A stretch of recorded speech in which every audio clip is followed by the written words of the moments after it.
Okay, so today I wanted to show you guys one of the methods I've been using recently to paint stone. Um, stone is one of those things that I am still experimenting with finding the way that I enjoy it, and I've had a breakthrough recently and I wanted to share it with you so that maybe it would help you on your own watercolor journeys. So let's get started on that. Okay, so for this example, we're going to be using watercolor paper, and this is 140-pound watercolor paper. And I would recommend using at least 140 pounds for whatever project you're doing, because that's just thick enough so it won't buckle terribly when you get lots of water on it. 90 is a little bit too light, so I would definitely recommend 140 pound, and this is also still fairly affordable. I got this giant pad from Five Below for like $3 or $5, so I would definitely recommend doing some of this.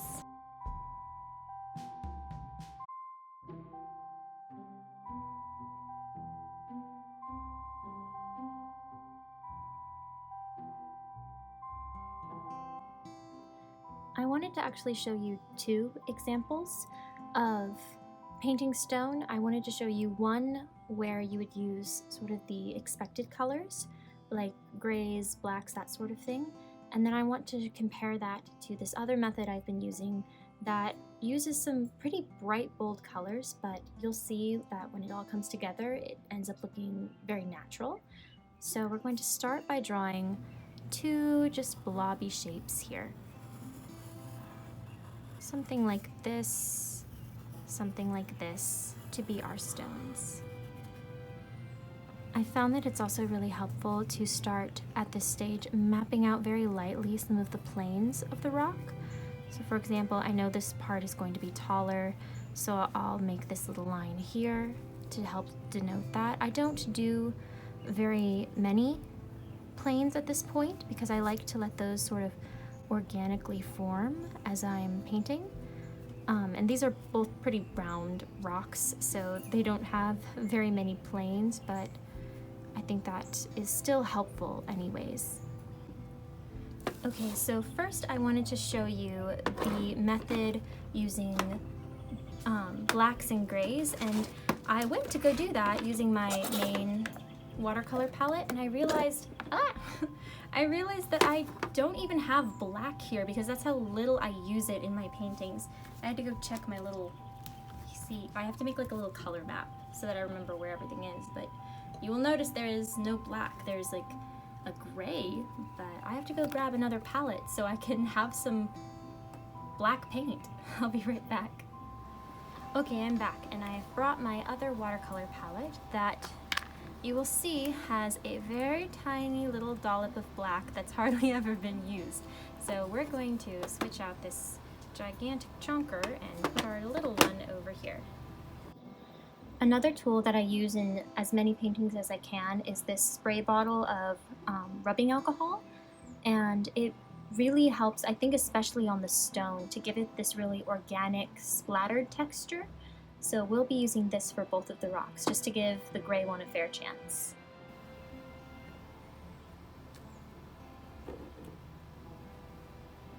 I also wanted to create a little value scale so you can see the different shades that I'll be using of the black. So we'll start off with one that's really opaque and work our way up to some lighter ones so you can see how the layering works.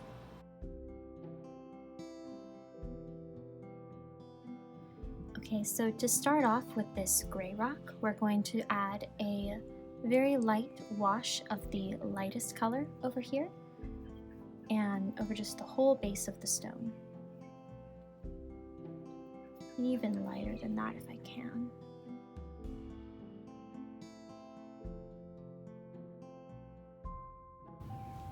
Now, while this is still damp but not too wet, we're going to take a spray of the rubbing alcohol and just spritz that on top. Let me cover this if I can. See how it has that lovely speckled texture? Here, I'll hold it closer.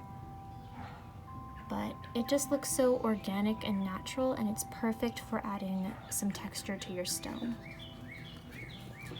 Now we have to wait for this to dry before we can move on to the subsequent layers. While this one is drying, I want to go ahead and start prepping this second method. To do that, we're going to add a layer of raw umber over just the whole thing, even outside of the stone. Where's my paintbrush? Oh, I found it. My most recent project that I've been working on, I've been doing something kind of new with, and every picture has had this wash of raw umber underneath it, and that's been a really interesting way to work because you don't have that white of the paper, and it makes the colors lay a bit differently. So I'm going to just recreate that a little bit here.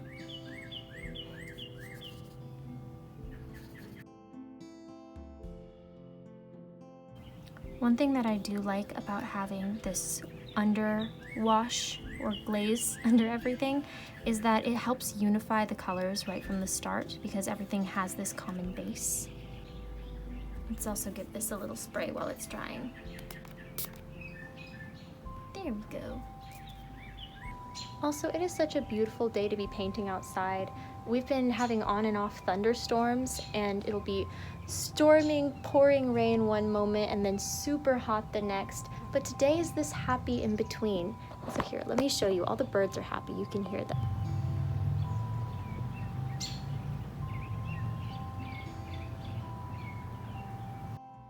Okay, now that these are both dry, let's go ahead and bring back the little watercolor palette, and we're going to start building up the shadows on this rock right here. You can very lightly see where we've delineated some of the shadow portions, so with this next darkest color, we're going to just lightly go over these areas. That will be our darkest darks. I've also decided that the light source is going to be coming from this direction, so the shadows will all be on this side of both of the rocks. Okay, so we're going to leave that right there right now, and time to once again wait for this layer to dry. Watercolor is definitely a practice of patience. Okay, now I'm really grateful that the sun is coming out because this has only been like a few seconds and it's already plenty dry enough. So we can continue on with, again, this next darkest color. And we're going to start, move that so you can see. We're going to get a little bit over here. And starting at the darkest point again, working our way towards these lighter areas. There you go. I like to also add just like a little bit of like dotting and then dabbing a little with my finger just to give some more texture to the stone. Specifically along edges that I want to draw attention to, for example where the planes separate, for example this higher area versus here, and I think it helps just draw the eye to those areas and delineate more clearly the different sections without necessarily having to draw a bunch of lines. That still needs a little time to dry, so we'll give that a few seconds. Okay, now I think it's time that we move down to the real dark parts of this stone. And so I'm going to get just a little bit more concentrated of the black paint and go first along the very bottom where I imagine this rock is sitting on the ground. And we're going to start just very carefully creating that shape. I think I actually also want to blend this in a little bit. So we're going to get just some water on our brush and carefully go around the edge like this, just to blend that into the rest of the stone. I think that my biggest area that I need to work on in my paintings is allowing these dark spaces to be dark. Even this is not very dark. My darkest area in this one is still more of a mid-tone, so I'm going to try and push that a little extra than I normally would. I tend to be a little bit of an overly cautious watercolor painter, and I'd really love to start pushing my stuff to the next level so that I can really capture the drama that shadows bring to a painting.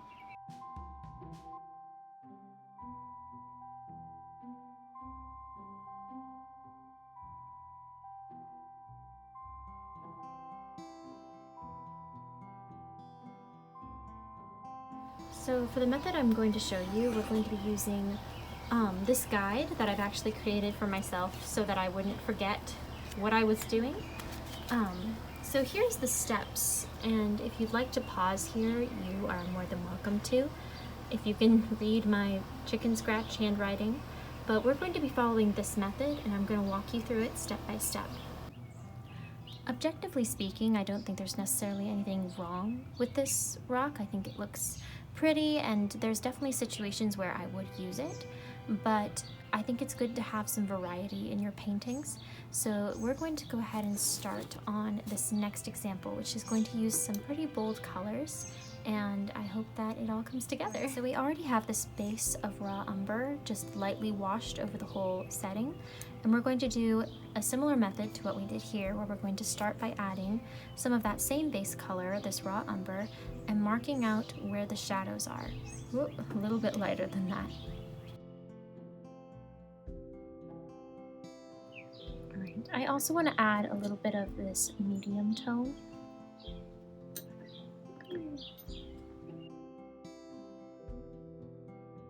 All right, so now we have an underpainting in raw umber, and we're going to move on to the next color. I make this color by mixing together my mauve, burnt umber, and a little bit of burnt sienna, and that knocks down the brilliant purple. Here you can see this is the mauve color, and adding some browns to it knocks it down to this really neutral purple that layers really beautifully with many, many colors. So I'm going to show you how we use that in this painting.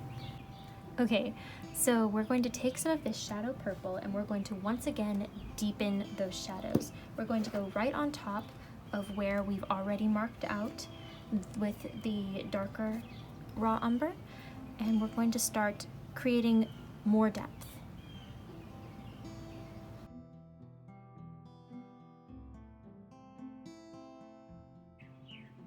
Once again, I'm trying to fight against my instinct to make everything much too light, and I'm trying to go ahead and right from the get-go add some depth to my shadows so that I'm not overly cautious about building them up as the painting goes on.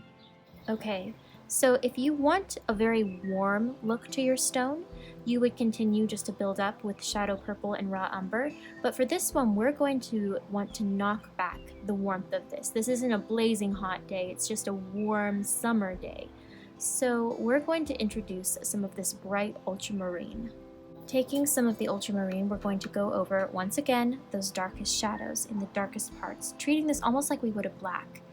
And you'll notice that when layered over these really warm browns and purples, it cancels out so that it's more of this neutral black. So we're going to go over those darkest parts.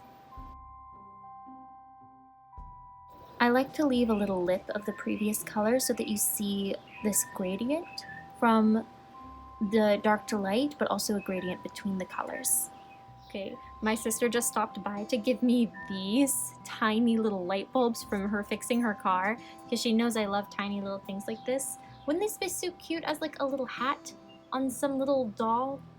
Okay, we're gonna put these to the side, and I'm coming back to that later. Anyways, back to the painting.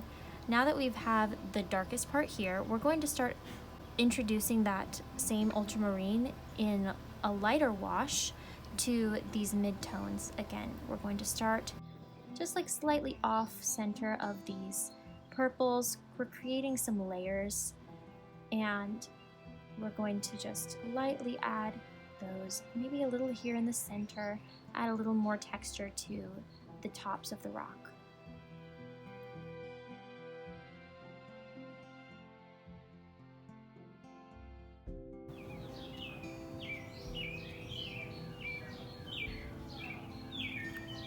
Okay, so at this point we have the main bases of the color layering, and we're going to let this completely dry. It's very important that this is completely dry, or else we're going to lose all of the layering that we've done. So I'm going to let this sit for a little bit, and we'll be back after I shoo away these flies. While that's drying, I wanted you to see that my cat has curled up in this little chair cave. Isn't she the cutest? I had to move locations really quick because the vent for the dryer was right in front of me and blowing hot, steamy air, but I got 2 more light bulbs, so I'm just gonna add those to my collection while I set this all up. Alright, now that this has completely dried, we're going to add a very light wash of that same ultramarine blue over the entire thing. And like I said, it's very important that this is completely dry before you do this, or these layers will all just blend into muddy nonsense. So I'm going to go ahead and start applying that. Now we're going to add another little spritz of the rubbing alcohol. And you'll see how that also helps to blend everything. Okay, for the last step of this process, we're going to go in with a more true purple. I'm going to use the mauve, the same kind that is the base of the shadow purple. In its pure form, it looks a little more like this. Here's it in a lighter wash. And I'll show you a dark wash so you can also have some context for that.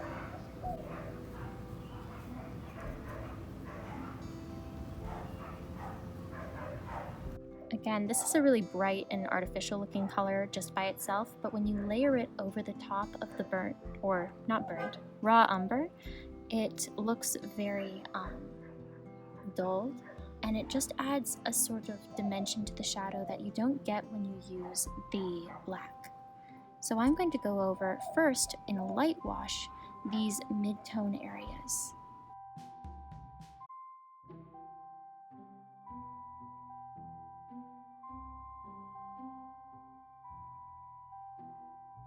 Now just to add a little bit of a drop shadow using the shadow purple.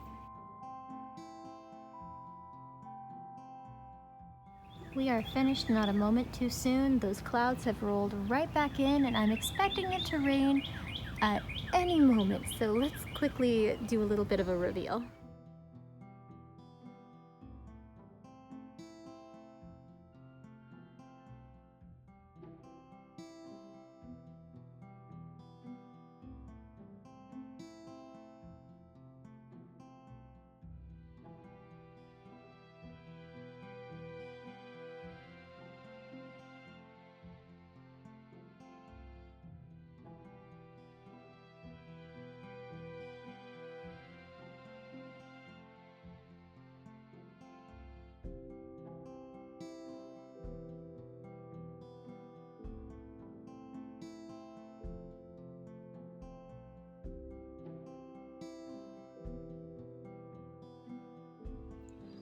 Thank you so much for watching my video. I hope that you were able to learn something and that you enjoyed watching. I hope that this method, either one, will help you in your own watercolor journey. And if there's anything else that you'd be interested in some advice about how to paint, then please leave me a message in the comments and I'd be really happy to help you out in any way that I can. I hope that you have a truly wonderful day and that all of the good things out there find you. And I'll see you next video. Bye!